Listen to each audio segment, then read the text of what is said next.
Hello ka-organic! Welcome to my vlog. So before ako magpatuloy sa mga hindi pa nakasubscribe sa ating YouTube channel, please click like and subscribe para updated kayo sa next video na i-upload ko. Thank you very much.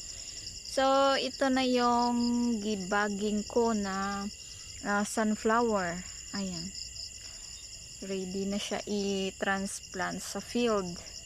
Magparami tayo ng sunflower para insect attractant ito siya. So merong insect. Hi! Ayan.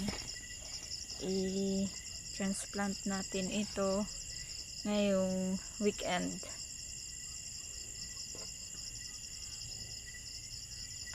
Lagay ko sa gilid ng gulayan namin. Ayan. Sunflower seedling. So, yun lang muna for today's video and see you to my next vlog. Go organic!